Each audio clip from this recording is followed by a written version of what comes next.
Okay so कल हम लोगों ने टॉपिक्स किए थे that is commerce. Second topic किया था हम लोगों ने role of profit in the business, और तीसरा टॉपिक हम लोगों ने डिस्कस किया था that is objectives of business, right. अभी हम लोग पढ़ेंगे आज बिजनेस रिस्क। क्या पढ़ेंगे हम लोग? Business risk.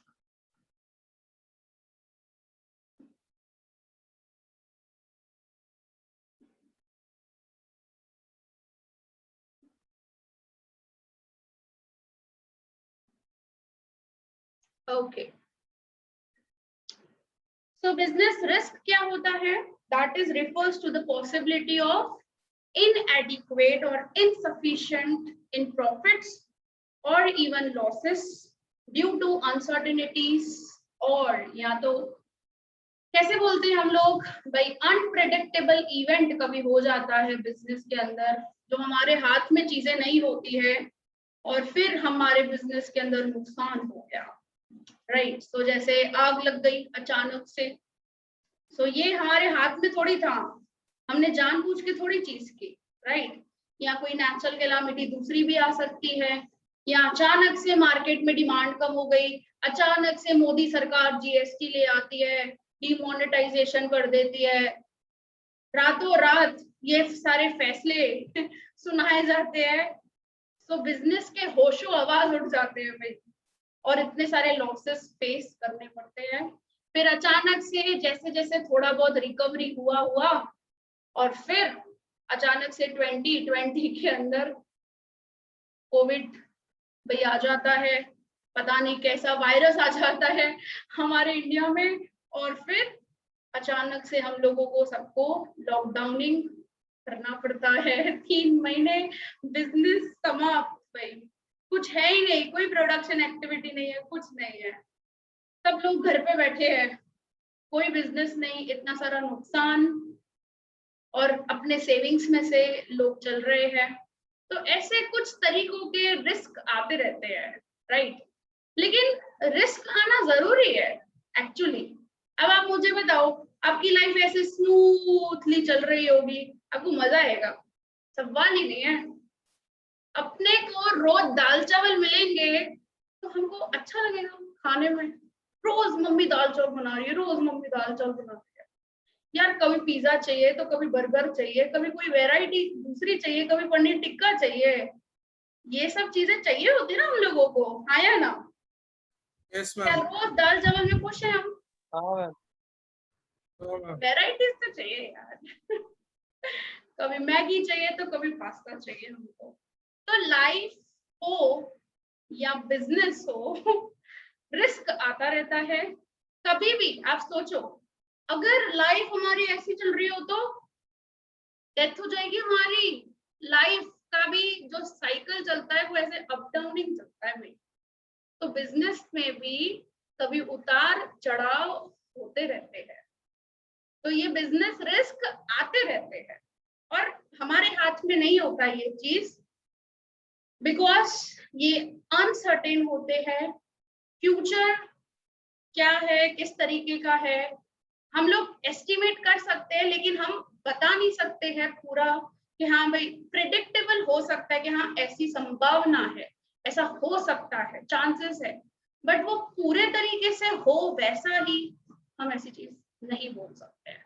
सो बिजनेस के अंदर भी रिस्क आते रहते हैं, उतार चढ़ाव होता रहता है, नियम है ये।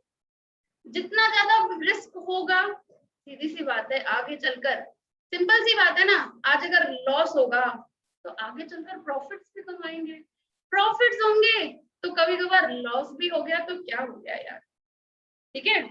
सो यहाँ पे नेचर ऑफ बिजनेस रिस्क क्या होगा कि business risk arises due to uncertainty. Risk is very essential part of the business, क्योंकि जब तक आप रिस्क को फेस नहीं करोगे तो ग्रो कैसे होगे? ग्रोथ के लिए हमको अलग अलग सिचुएशंस को फेस करना पड़ता है। मैंने वही तो बोला कि रोज दाल चावल खाएंगे तो कैसे चलेगा, कभी कुछ तो कभी कुछ, स्वाद लेना पड़ता है हर चीज का। तो बिजनेस के अंदर भी हर सिचुएशन को फेस ऑफ करने के लिए, ताकि ग्रोथ हो सके बिजनेस की। भाई हम लोगों के पास सिचुएशन ही अराइज नहीं होंगी तो हम लोग सीखेंगे कैसा उस सिचुएशन को फेस ऑफ करना। तो रिस्क बहुत ज्यादा actually very necessary, very essential part of the business. Then क्या बोला है, degree of risk depends upon the nature and the size of the business. अब सिंपल सी बात है यार, लॉकडाउन में मेडिकल वालों ने, फिर जनरल स्टोर्स में, सबने बहुत अच्छे से डेयरी कमाया। वालों ने कमाया डेयरी नहीं वालों कमाया साहिल? डॉक्टरों ने, डेयरी वालों ने हाँ डेयरी वालों ने, तो उनके लिए रिस्क नहीं है उनके लिए तो अच्छी बात है। तो रिस्क कैसे देख के आता है, नेचर क्या है बिजनेस का। मैम अब मैम टेक्सटाइल वाले, जिन्होंने जीएसटी आया, सैनिटाइजर टेक्सटाइल वालों को बर्बाद हेलो किया पहले पहले। तो नेचर देखना पड़ता है एक्चुअली कि रिस्क किस बिजनेस पे आएगा, राइट? यस साहिल, बोलो। Hello yes yes.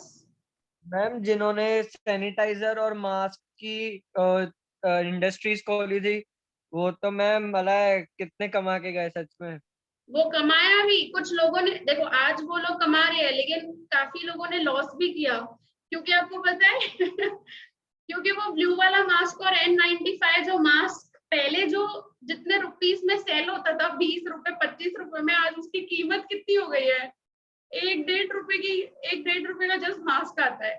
तो जिन्होंने इन्वेस्टमेंट्स करके रखे थे इतना ज्यादा, 20-20 25-25 रुपया एक मास्क के ऊपर, उन्होंने लॉस भी किया है। मैम सैनिटाइजर्स ये सब भी बहुत ऐसे हाँ उनका भी बिजनेस काफी अच्छे से गया है।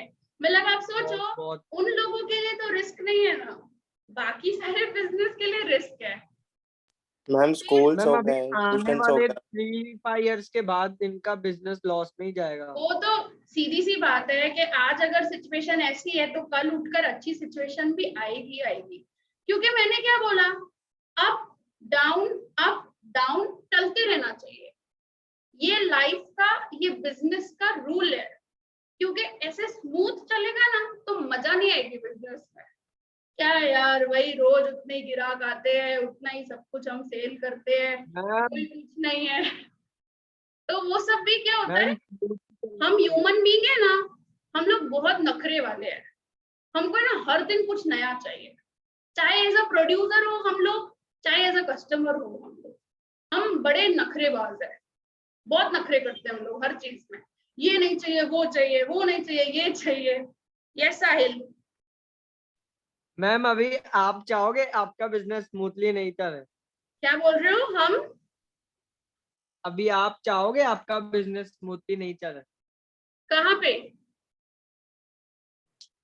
अरे जैसे आप हाँ भी वो तो तो एक टाइप सीधी का सी बात है, कोई नहीं चाहेगा बिजनेस में हाँ ऐसा वही मैं अनसर्टेनिटी आए या क्या, वो कोई भी नहीं चाहेगा। क्योंकि हर किसी की साइकोलॉजी यही होती है यार, धंधा तो करना है ना, घर बार तो चलाना ही है, सीधी सी बात है।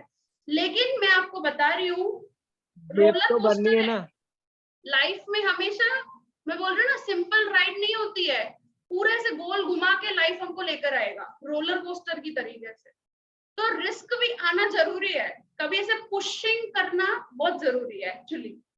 यस बोलो।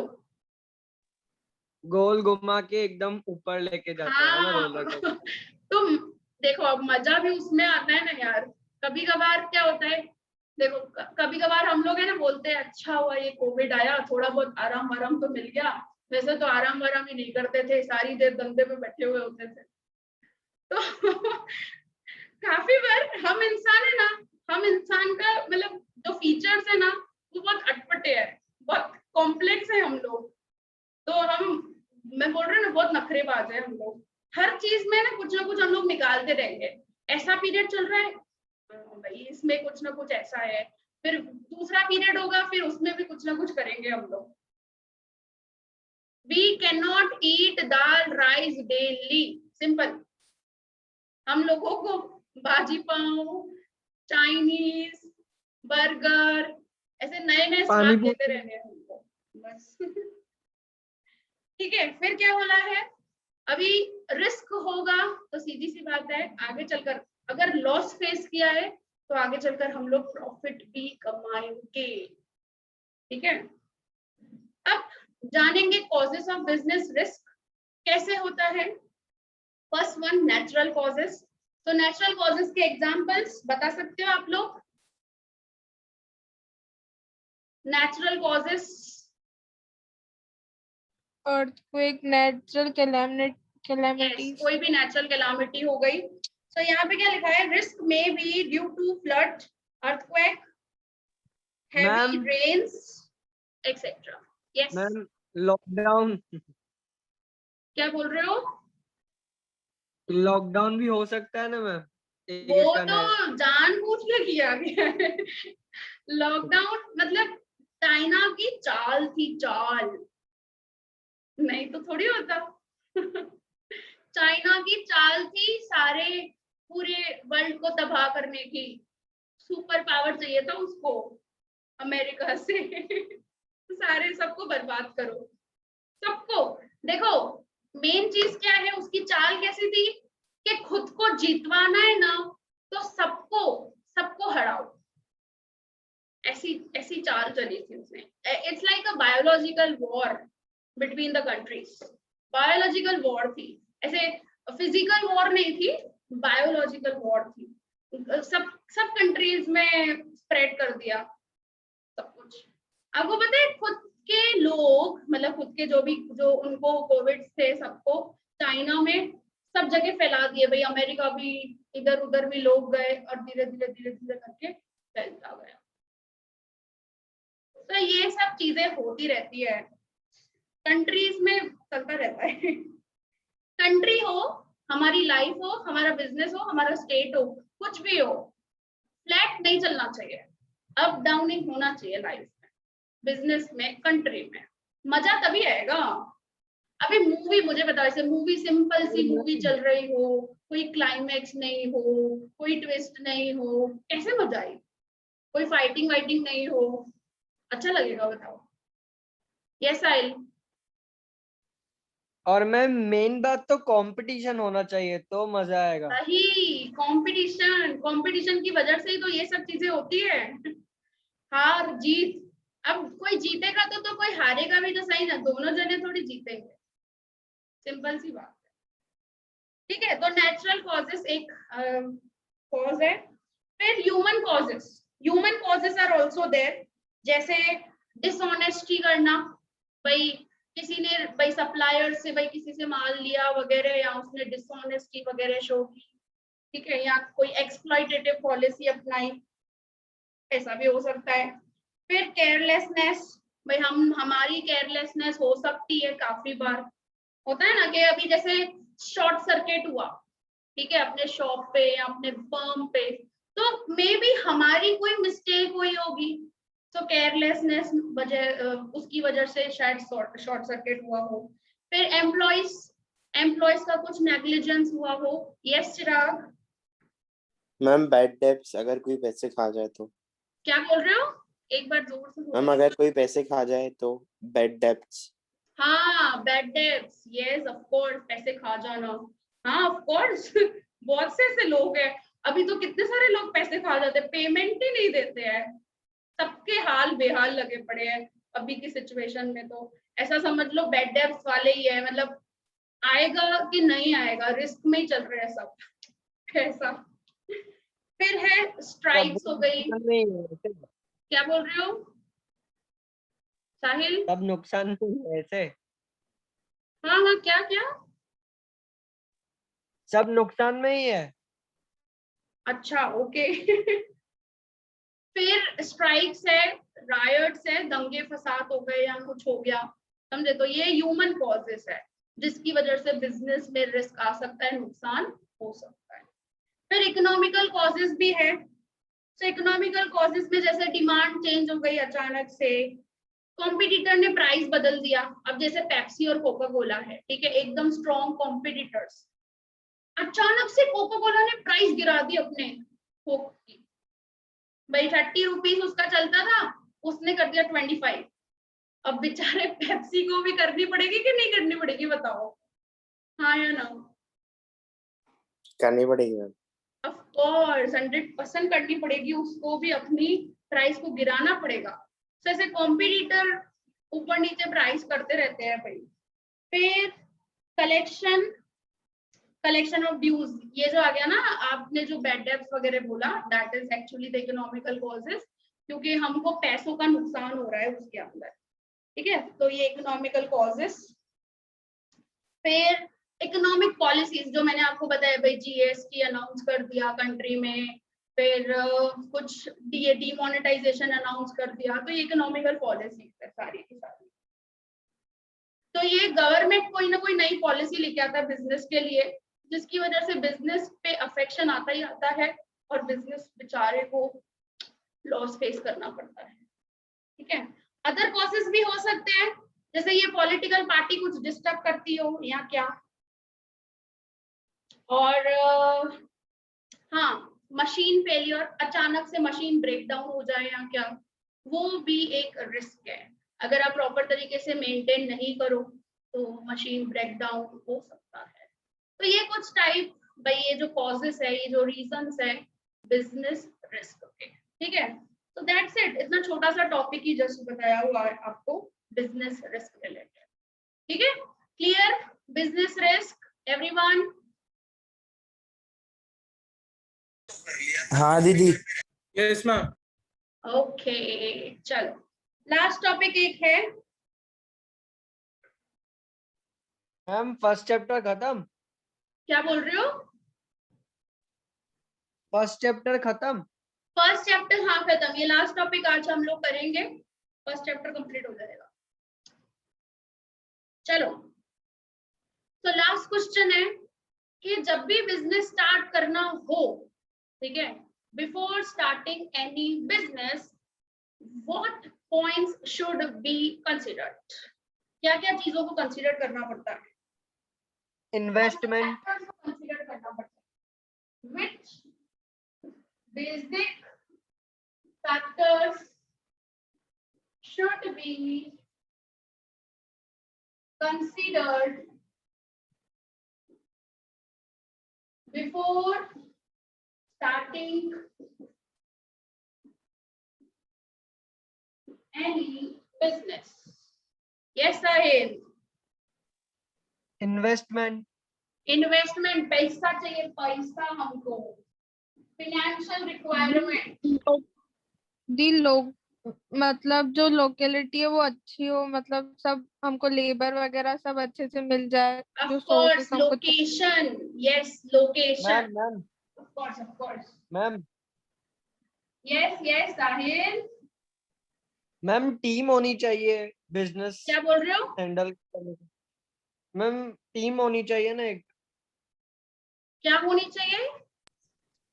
दी मैम, गुड अच्छा मैनेजमेंट होनी चाहिए ना। अच्छा okay okay fine. The management अच्छी होनी चाहिए। प्लस और क्या हो, हाँ जो वर्कफोर्स से रिलेटेड बोला, वो वर्कफोर्स अवेलेबिलिटी वो होना चाहिए। एक पॉइंट यहाँ पे आ सकती है, वर्कफोर्स अवेलेबिलिटी। ओके, और क्या हो सकता है, और क्या करना है? और यस मैम साहिल। प्राइस होता है वो मार्केट अच्छा competition होना के हिसाब से। चाहिए। मार्केट, ओके, मार्केट कैसा चल रहा है उसके अकॉर्डिंग। यस, मैम टीम होनी चाहिए।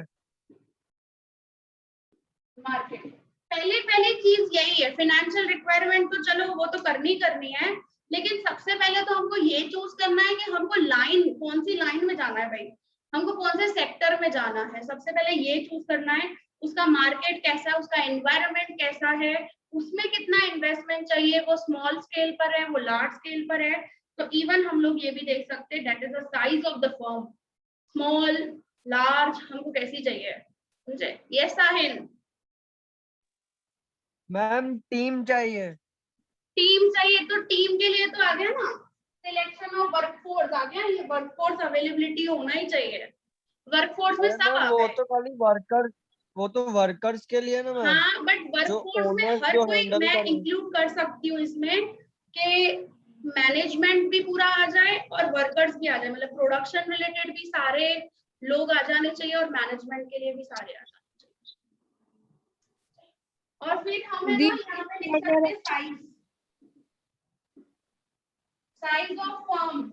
हमको कैसी चाहिए फर्म, स्मॉल चाहिए, मीडियम चाहिए, लार्ज चाहिए, प्लस हमको ओनरशिप भी चूज करनी पड़ेगी। हमको मैं खाली सिंगल ओनर रहूं, या मैं पार्टनरशिप में रहूं, या फिर मुझे रिलायंस जैसी बड़ी कंपनी खोलनी हो, ऐसा करना हो, समझे। तो हमको ओनरशिप भी चूज करनी होती है कि हमको कैसा चाहिए। हमको छोटे लेवल पर हाल फिलहाल सिंगल ओनरशिप के साथ ही बिजनेस को स्टार्ट करना है, या 2 3 4 6 10 पार्टनर हो, तो ऐसा भी हो सकता है। यस साहिल। हाँ मैम, मैं पार्टनरशिप ही बोल रहा था बस। अच्छा, आपने बोल पार्टनरशिप दिया। खोलोगे। दी गुड्स का अवेलेबल, मतलब गुड्स की क्वालिटी वगैरह भी अच्छी होनी चाहिए। खुद की, गुड्स की, हाँ, गुड्स की क्वालिटी एंड ऑल, ओके। हाँ, वो तो एक बिजनेस का ऑब्जेक्टिव आ जाता है, that is the quality of goods and services. But हम लोग यहाँ पे ये डिस्कस कर रहे हैं कि बिफोर स्टार्टिंग अ बिजनेस, भाई बिजनेस देखो, वो तो हर एक बिजनेस का रिस्पॉन्सिबिलिटी है कि अच्छे क्वालिटी के गुड्स वगैरह प्रोवाइड करने ही है। बट बिजनेस शुरुआत करने से पहले दिमाग के अंदर कौन सी चीजें आनी चाहिए, वो डिस्कस कर रहे हैं हम लोग कि एक बिजनेस को स्टार्टअप जो करना है उसमें कौन सी दी चीजें। आइडियाज, लोगों को अट्रैक्ट कैसे करना है। हाँ, लोगों को अट्रैक्ट कैसे करना है, तो सीधी सी बात है, आप अपना बिजनेस के रिलेटेड प्रमोशन करोगे स्टार्टिंग में, ऑफ कोर्स सब प्रमोशनल स्टेप ले सकते हो। क्या प्रमोशन करना है, ये चीज लेके आ सकते हो। फिर आपको देखो यहाँ पे सेम चीज, भाई अगर छोटे लेवल पर काम करना है तो सीधी सी बात है, आपको मशीनरीज ना ऐसी वैसी चीजें नहीं चाहिए होगी। नहीं तो अगर आपको फैक्ट्री लगानी है, आपको बड़े लेवल पर बिजनेस करना है, so you need a plant and machinery also, तो उसके रिलेटेड भी आपको सोचना है। From where you get the plant or machinery, from Germany, from Japan, or from which country? तो ये भी इवन सोचना पड़ेगा आपको, उसका कॉस्ट क्या है और क्या पड़ेगा अपने को, कैसे हम लोग एक्सपोर्ट इंपोर्ट, मतलब इवन हम इंपोर्ट ही करेंगे उस चीज को, तो वो कैसे करेंगे, उसका लीगल प्रोसीजर क्या होगा। हाँ, लीगल प्रोसीजर की पूरे जो फॉर्मेलिटी, लीगल प्रोसीजर तो करने पड़ेंगे अपने को। लीगल प्रोसीजर सारे के सारे वो भी तो करना है। विदाउट लीगल प्रोसीजर्स कैसे होगा काम पूरा का पूरा, तो लीगल प्रोसीजर्स तो करने ही पड़ेंगे। कोई भी बिजनेस है उसको रजिस्टर करवाना पड़ेगा आपको। अगर फैक्ट्री है तो लोकेशन के लिए आपको परमिशन चाहिए, म्युनिसिपल कॉर्पोरेशंस और ऐसे सब लोगों से आपको मिलना पड़ेगा। उनका भाई आपके लिए वो चीज, भाई लैंड वगैरह आपको चाहिए, वो पास करवाना पड़ेगा सब कुछ। फिर मतलब लीगल प्रोसीजर्स आप सोचो कि कितने सारे होंगे। और अगर आपको बड़े लेवल पर बिजनेस करना है, भाई जैसे अभी रिलायंस है, ये सब इतनी बड़ी कंपनीज है, इन कंपनीज तक तो देखो स्टार्टिंग में तो पॉसिबल नहीं है इतना बड़ा बिजनेस ओपन करना, शुरुआत छोटे से ही होगी, लेकिन बेसिक इंफॉर्मेशन होनी चाहिए इस सब चीजों के रिलेटेड कि कंपनीज, अगर हमको कंपनी में शिफ्ट होना है, आज पार्टनरशिप कर रहे हैं अपने, फिर आगे चलकर अपने को कंपनी फॉर्म में तो शेयर्स के थ्रू भाई हम लोग कैपिटल कलेक्ट करेंगे, मार्केट में जनरल पब्लिक को शेयर्स बेचेंगे और फिर कैपिटल कलेक्ट करेंगे और फिर पूरा काम होगा। क्योंकि कैपिटल अकेले 2 पार्टनर्स, 4 पार्टनर, 10 पार्टनर की ताकत थोड़ी है कैपिटल ले आना यार, करोड़ों रुपए, अरबों रुपए। तो कैपिटल तो मार्केट से हम लोगों को रेस करनी पड़ेगी। और लोन भी कितना मिलेगा अपने को, आपको लोन भी चाहिए, तो लोन के लिए भी तो भाई आपका टैक्स, भाई टैक्स रिटर्न कैसा है, टैक्स रिटर्न से याद है आपको टैक्सेशन भी देखना पड़ेगा, देखो कितने टैक्सेस भरने हैं, क्या करना पड़ेगा, आपका बैंक में किस तरीके से पूरा काम चल रहा है, आपका सिबिल स्कोर इवन देखा जाता है लोन के टाइम पे, मतलब आप कितना, भाई आपने कभी लाइफ में पहले लोन लिया है, नहीं लोन लिया है, वो सब चीजें देख के फिर लोन मिलता है। और बिजनेस के लिए तो काफी लोन चाहिए भाई, 50 लाख रुपए, 1 करोड़ रुपए, इतना जल्दी स्टार्टिंग में थोड़ी लोन मिले अगर आपने कभी लाइफ में लोन नहीं लिया है तो ये छोटी छोटी चीजें लगती है, लेकिन लाइफ में जब प्रैक्टिकली हम लोग कोई बिजनेस स्टार्टअप कर रहे होंगे, बड़े एटलीस्ट हम लोग ट्राई तो करेंगे ना कि थोड़ा तो बड़ा लेवल हो ना, अच्छे से हम लोग बिजनेस को अपने कंस्ट्रक्ट करवाएं, सब चीजें करें, तो बहुत सारी रिक्वायरमेंट्स होती है, बहुत सारी। और ये प्रोसीजर होते होते भाई 6-8 महीने तो लग जाते हैं, क्योंकि हमको लोकेशन ढूंढनी पड़े। लोकेशन भाई अगर आपको फैक्ट्री खोलनी हो तो आपको पूरा इंडस्ट्रियल एरिया चाहिए, आप विदाउट ये रेसिडेंशियल एरियाज और इन सब में थोड़ी आप फैक्ट्री वैक्ट्री लगा सकते हो। और आपकी फैक्ट्री का काम क्या है, आप कौन से गुड सर्विसेज प्रोवाइड करोगे, सबसे पहले तो आपको वो सिलेक्ट करना है, आपको कौन से सेक्टर में जाना है वो सिलेक्ट करोगे आप। मीन्स आप सोचो कितनी छोटी छोटी चीजें हैं जो आपको सोचनी पड़ेगी, डिसाइड करनी पड़ेगी, ओनरशिप देखनी पड़ेगी, गवर्नमेंट के रूल्स क्या चल रहे हैं, पॉलिसीज क्या चल रही है वो देखने पड़ेंगे। मतलब बहुत डिटेल प्रोसीजर है एक्चुअली तो बिजनेस को स्टार्टअप करने के लिए। यहाँ पे तो चलो जैसे पॉइंट्स पढ़ रहे हो हम लोग, फिर आपके भाई एरिया में आप जैसे फॉर एग्जांपल आपको फैक्ट्री लगानी है, हम ऐसा सोच रहे हैं, फैक्ट्री लगाने के लिए हमको लोकेशन, प्रॉपर लोकेशन साइन होनी चाहिए भाई म्यूनिसिपल कॉर्पोरेशन और इन सब से बातचीत करके वो चीज आगे जानी चाहिए, हमको पास तो होना चाहिए वो चीज, क्या भाई उसके ऊपर हम फैक्ट्री बना सकते हैं अपनी, वो लैंड के ऊपर, वो लैंड क्या है, उसके डॉक्यूमेंटेशन कैसा है, एवरीथिंग, एक्चुअली एवरीथिंग हमको सब चीजों को कंसीडर करना पड़ेगा। यस क्रिश? मैम ट्रांसपोर्टेशन अच्छा होना चाहिए। यस ऑफ कोर्स, जिस एरिया में हम लोग जा रहे हैं वहां पे ट्रांसपोर्टेशन, वहां पे अभी जैसे मैनेजमेंट टीम है, अब मैनेजमेंट टीम चाहिए तो वो मैनेजमेंट टीम वहां पे आएगी जॉब करने के लिए, वहां का लोकेलिटी कैसा है, एवरीथिंग, हर चीज को देखना पड़ेगा। यस अर्पल?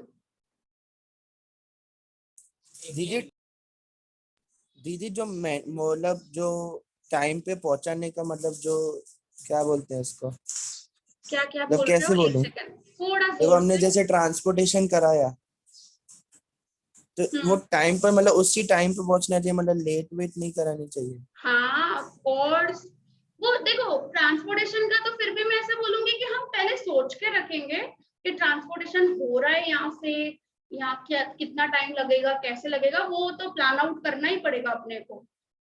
बट ये जो चीजें है ना भाई, यहाँ पे जो चीज आपको दी हुई है वो बेसिक बेसिक चीज है भाई, फिजिकल फैसिलिटीज, इलेक्ट्रिसिटी वहां पे अवेलेबल है नहीं है, वाटर फैसिलिटी वहां पे अवेलेबल है नहीं है, क्योंकि देखो फैक्ट्री चलानी है, फैक्ट्री चलाने के लिए आपको हर चीज चाहिए। और आप सीधी सी बात है, रेसिडेंशियल में बोल रही हूँ, रेसिडेंशियल एरिया में होगा नहीं, आउटस्कर्ट्स आपको जाना पड़ेगा फैक्ट्री लगाने के लिए। तो आउटस्कर्ट्स में जो एरिया है, जो रूरल एरिया रहेगा, क्योंकि ऑफ कोर्स वो रूरल एरिया जैसा ही रहेगा, या इंडस्ट्रियल एरिया पूरा भाई, जैसे अंकलेश्वर है, आप अगर अपने बरूद से आगे हम लोग जाते हैं ना तो अंकलेश्वर आता है, वो अंकलेश्वर पूरा का पूरा इंडस्ट्रियल एरिया है, पूरा का पूरा। वहां पे जितना भी है ना, मतलब ऐसा समझ लो कि वहां पे लोग कम रहते हैं और फैक्ट्रीज ज्यादा है, पूरा इंडस्ट्रियल, GIDC 3-4 उधर ही है सारा। और अपने नरोड़ा साइड और इस साइड अपने को GIDC देखने को मिलता है, तो वहां पे भी अंदर क्या है, फैक्ट्रीज फैक्ट्रीज फैक्ट्रीज है ना, तो वहां पे पूरा कैसे हर एक चीज अवेलेबल है नहीं है, सब चीजें हम लोगों को एडवांस में प्लान करना पड़ेगा, ये सारे फैक्टर्स को कंसीडर करना पड़ेगा, और उसके बाद जाकर हम लोग डिसीजन ले सकते हैं कि हम बिजनेस करें कि नहीं करें। क्योंकि सब चीजें से टिक मार्क होगी ना, तो ही हम लोग आगे चलकर बिजनेस कर पाएंगे, अदरवाइज नहीं कर पाएंगे। समझे? तो आपके बुक के अंदर भी देखो क्या क्या लिखा हुआ है। सबसे पहला तो selection of a line of a business, कि आपको कौन से नेचर का, कौन से टाइप का बिजनेस करना है, सबसे पहला तो ये। दूसरा साइज ऑफ द बिजनेस, कि आपको स्मॉल स्केल या लार्ज स्केल या मीडियम स्केल, जो भी आपको चूज करना हो। फिर आपको ओनरशिप चूज करनी पड़ेगी, या सोल प्रोप्राइटरशिप या पार्टनरशिप या कंपनी फॉर्म, या आपके फादर का भाई जैसे बिजनेस है भाई, उसी बिजनेस को कंटिन्यू करना है आगे, तो वो चीज भी हो सकती है, राइट। फैमिली बिजनेस हम बोल सकते हैं। फिर लोकेशन आप देखोगे बिजनेस की कि वहां पर उस लोकेशन में रॉ मटेरियल अवेलेबल है, इंफ्रास्ट्रक्चर जो मैं बोल रही थी, इलेक्ट्रिसिटी, वाटर फैसिलिटीज, वर्कफोर्स और ऐसी सब चीजें अवेलेबल है नहीं है। फिर फाइनेंस, पैसा, भाई पैसा तो चाहिए, सीधी सी बात है। कैसे आप रेस करोगे पैसा? आप खुद इन्वेस्ट करोगे, आपके फ्रेंड्स उसमें इन्वेस्ट करेंगे, आप लोन कितना लोगे? आप या तो कंपनी खोल रहे हो तो सीधी सी बात है मार्केट में से कितना पैसा भाई जनरल पब्लिक के थ्रू आपको शेयर्स वगैरह इश्यू करके आपको करना है, वो भी एक ऑप्शन आ जाता है। वो अपने सेकंड चैप्टर में डिटेलिंग करेंगे कि ओनरशिप के कितने कितने फॉर्म होते हैं बिजनेस में, वो सेकंड चैप्टर है हमारा बीएस का। फिर है physical facilities, machines, equipment, building, supportive services जो है वो अवेलेबल है नहीं है। प्लांट लेआउट, हम लोग जो मशीनरी जो प्लांट ले आएंगे वो भाई उसका डिजाइनिंग कैसा होगा, वो कैसे लगाया जाएगा, कैसे ले आया जाएगा, कितने कॉस्ट में ले आया जाएगा, किस कंट्री से ले आना है या किस स्टेट से ले आना है, एवरीथिंग, हर एक चीज को हमको पहले सोचना पड़ेगा। फिर अच्छे, केयरफुल और ऑनेस्ट और एक्सपर्ट स्किल्ड हमको वर्कफोर्स चाहिए होगा, जिनको हम लोग प्रॉपर तरीके से सिलेक्ट करें, ट्रेनिंग प्रोवाइड करें, वो मोटिवेट करें। फिर टैक्स प्लानिंग करनी होगी कि आपको कितने टैक्स पे करना होगा आपके। आपको पता है बिजनेस ओपन जो होता है ना जब भी भाई उससे पहले ये चीजें तो करनी होती है। आप जो अकाउंट सीखते हो ना उस अकाउंट्स को पहले भाई आपने शुरुआत भी नहीं की है और आप 1 साल का अकाउंटिंग पूरा का पूरा करके बैठते हो कि कितना खर्चा होगा, मैं 1 साल के अंदर कितना प्रॉफिट कमाऊंगा, एक्सपेंडिचर्स क्या क्या होंगे, मतलब हर चीज को एनालिसिस करना होता है, एवरीथिंग। क्योंकि यार हम लोग इन्वेस्टमेंट करेंगे और ऐसा तो नहीं है कि यार मैंने आज धंधा खोला और कल परसों उठ के बंद कर दिया, क्योंकि सोच समझ के, बहुत सोच समझ के हम लोगों को ये चीज का फैसला लेना पड़ता है। क्योंकि काफी बार लैक्स ऑफ रुपीस का, करोड़ ऑफ रुपीस का इन्वेस्टमेंट अमाउंट होता है, तो वो फेलियर नहीं हो कि भाई हमारे कोई भी पॉइंट में कोई कमी नहीं रह गई हो। तो हर एक चीज का ध्यान में रखते हुए भले आप 1 साल पूरा सोचो, पूरा डिजाइन करो अपने बिजनेस को, पूरा स्टार्टअप कैसे करना है उसके रिलेटेड पूरा एनालिसिस करो, उसके बाद डिसीजन लो, समझे? क्योंकि हम कॉमर्स वाले हैं और हम कॉमर्स वाले का यही फर्ज है कि इन्वेस्टमेंट की अमाउंट कभी भी लॉस में कन्वर्ट नहीं होनी चाहिए। क्योंकि हम कॉमर्स वाले हमेशा क्या मानते हैं कि पैसा खर्चा कम करे लेकिन उसमें से प्रॉफिट ज्यादा कमाए। That is actually the psychology of every businessman. तो ये सब चीजें सोचनी पड़ती है कि ऐसा नहीं मजाक लगा पड़ा है भाई हाँ मेरे को तो बिजनेस खोलना है, मैं स्टार्टअप कर दूं, ऐसा कर दूं। ज्यादा से ज्यादा डिटेल लीगल प्रोसीजर्स इतने होते हैं आप इवन इमेजिन भी नहीं कर सकते हो। मैं आपको कंपनी जैसे आज रिलायंस है, टाटा है ना, इन्फोसिस है, ये जितनी भी बड़ी बड़ी कंपनीज है ना, आपको मैं इनकी रिपोर्ट दिखाऊं ना 1 साल की कि ये 1 साल में क्या काम करते हैं, मैं खाली टाटा मोटर्स खोलूं ना उसके कितने पेज की रिपोर्ट तैयार होती है आपको पता है? 350-400 पेज की 1 साल की खाली रिपोर्ट तैयार होती है उसकी, कि 1 साल के अंदर टाटा मोटर्स ने क्या किया। कितने पेजेस? 350 से 400 पेज खाली सिर्फ रिपोर्ट। उसका जो भी पूरा काम है वो तो अलग, जो उसने काम किया उसको शब्दों में लिखा गया कितने पेजेस में? 350-400 पेजेस। सोचो आप। तो और कंपनी खोलने से पहले कंपनीज एक्ट को फॉलो करना पड़ता है और कंपनीज एक्ट इतना बड़ा है आप नहीं सोच सकते हो। ये कब पढ़ते हैं हम लोग कंपनीज एक्ट? आपको पता है कंपनीज एक्ट कौन पढ़ता है? एक तो सीए, इवन हम आगे चलकर आप बीकॉम में या फिर एमबीए में, बीबीए में, ऐसे सब में भी कंपनीज एक्ट को पढ़ोगे लेकिन तोड़ तोड़ के पढ़ोगे। बट जो जिसके मुंह पे रटा हुआ होता है ना कंपनीज एक्ट, उसको हम लोग बोलते हैं सीएस।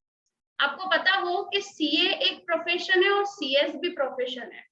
कंपनी सेक्रेटरी को कंपनीज एक्ट मुंह पर होना चाहिए पूरा का पूरा, क्योंकि लीगल प्रोसीजर्स हर एक कंपनी जो है ना, अब जैसे रिलायंस, रिलायंस क्या है, कंपनी है, मुकेश अंबानी क्या है, डिफरेंट पर्सनालिटी है।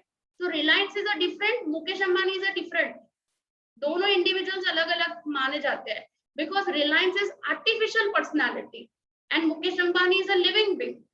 एक्चुअली वो जिंदा इंसान है, बट रिलायंस क्या है, वो आर्टिफिशियल पर्सनालिटी है, और जो भी काम होता है वो रिलायंस के नाम से होता है, मुकेश अंबानी के नाम से नहीं होता है, समझे। तो पूरा लीगल जो प्रोसीजर्स होते हैं वो पूरे सब कुछ डिफरेंट डिफरेंट होते हैं और बहुत लेंथी होते हैं, समझे। तो ये सब चीजें कंसीडर करनी पड़ती है। ओके, आई बात समझ में? Yes ma'am. ठीक है, so that's it, chapter 1 finish हो गया हमारा। यहाँ पे 5 मिनट के लिए रिज्वाइन हो जाओ प्लीज, 5 मिनट्स होंगे, क्योंकि लेस देन 1 मिनट पड़ा है। मैम